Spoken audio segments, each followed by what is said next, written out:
The Bihar teacher history maker मेरा mobile मेरी शिक्षा के तहत मैं कंचन प्रभा आपका स्वागत करती हूँ। पिछले वीडियो में हम लोगों ने जाना भूमि क्या है। पिछले वीडियो में हम लोगों ने क्या जाना, भूमि क्या है। अभी हम लोग इकाई 1 ज्योग्राफी में इकाई 1 भूमि मृदा एवं जल संसाधन पढ़ रहे हैं, जिसमें हम लोग भूमि पढ़ चुके। आज हम लोग पढ़ेंगे मृदा निर्माण। इससे पहले मैंने बताया था कि मृदा किसे कहते हैं, मृदा की उपयोगिता क्या है, कहाँ कहाँ उसका प्रयोग किया जाता है। आज मैं बताऊंगी मृदा निर्माण। मृदा का निर्माण कैसे होता है, वो कैसे बनता है। तो आज मैं इसका 3 स्टेप बताने वाली हूँ। मृदा जो है वो 3 स्टेप में बनता है। 3 स्टेप मृदा के लिए जरूरी है। मृदा 3 स्टेप में बनता है। कैसे बनता है?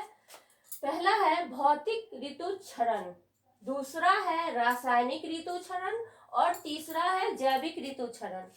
तो मिट्टी का निर्माण 3 स्टेप के बाद पूरा होता है। तो हम लोग देखते हैं यहाँ पहला भौतिक ऋतु क्षरण। इसमें क्या प्रक्रिया होती है कि गर्मी में सूर्य के तापमान से चट्टानें फैलने लगती है। जहाँ चट्टानें होती है वो गर्मी के समय में क्या होता है कि सूर्य के तेज तापमान से बहुत फैलती है। सूर्य के डूबने पर चट्टान अपनी वास्तविक स्थिति में आ जाती है और जब सूर्य डूब जाता है तो वह पुनः अपने वास्तविक स्थिति में आ जाती है, यानी कि वो सिकुड़ती है, फिर फैलती है, फिर सिकुड़ती है, फिर फैलती है और सूर्य के डूबने पर चट्टान अपनी वास्तविक स्थिति में आ जाती है। यह फैलना और सिकुड़ना एक सा नहीं होता है, एक जैसा नहीं होता है। क्या होता है कि जिस भाग में सूर्य के तरफ का जो चट्टान होता है वो ज्यादा फैलता है और ज्यादा सिकुड़ता है, और जो सूर्य के पीछे की तरफ के भाग का चट्टान होता है वो कम फैलता है और कम सिकुड़ता है।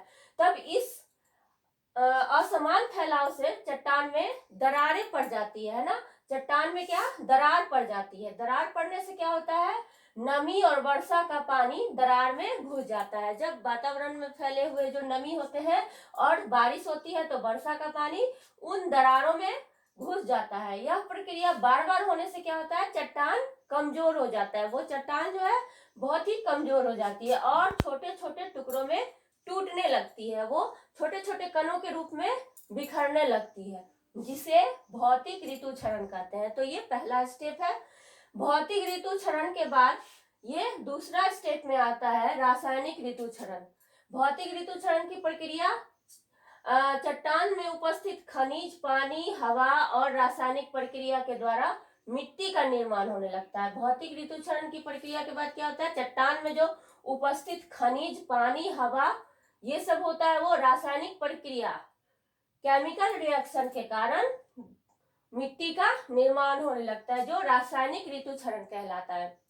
रासायनिक ऋतु क्षरण होने के बाद क्या होता है, जैविक ऋतु क्षरण में रासायनिक ऋतु क्षरण की प्रक्रिया के बाद कुछ मिट्टी ऐसे कण और बालू के कण मिलते हैं जिसमें शुरुआती समय में कोई भी जैविक तत्व नहीं होता है। क्या होता है कि रासायनिक ऋतु क्षरण की प्रक्रिया के बाद वहां पर क्या होता है कि मिट्टी के छोटे छोटे कण और बालू के भी छोटे छोटे कण वहां पर मिलते हैं, जो भौतिक ऋतु क्षरण में टूट कर आए थे। उसमें शुरुआती समय में कोई भी जैविक तत्व नहीं मिलता है, जैविक तत्व वहां पे नहीं होता है, लेकिन उसमें कुछ कवक और शैवाल जैसे पौधे पनप जाते हैं। हम लोग जानते हैं ना कि कवक और शैवाल विपरीत परिस्थिति में भी पनप जाते हैं, फैलने लगते हैं। ये शैवाल क्या करते हैं कि वायुमंडल में नाइट्रोजन को बदल देता है। वायुमंडल में जो नाइट्रोजन होता है उसको बदल के दूसरे तरह के गैसों का निर्माण करता है, जिसका इस्तेमाल पौधे आसानी से कर सकते हैं। ये शैवाल सूर्य की रोशनी को अवशोषित कर लेते हैं। सूर्य की रोशनी को अपनी ओर खींच के और अवशोषित करके ऑक्सीजन का भी निर्माण करते हैं। और ऑक्सीजन का निर्माण किसके लिए बेहतर होता है, उन छोटे छोटे जीव जंतु और पौधों के लिए, और वो पनपने ज्यादा लगते हैं। वो छोटे छोटे जो पौधे और भी होते हैं वो ज्यादा पनपने लगते हैं और आसानी होती है उनको पनपने में। लेकिन वो छोटे छोटे पौधे क्या होता है, जल्दी से मर भी जाते हैं, और उनके मरने के बाद इसमें मिट्टी के ऊपरी परत पर क्या होता है कि जैविक पदार्थ की परत जम जाती है।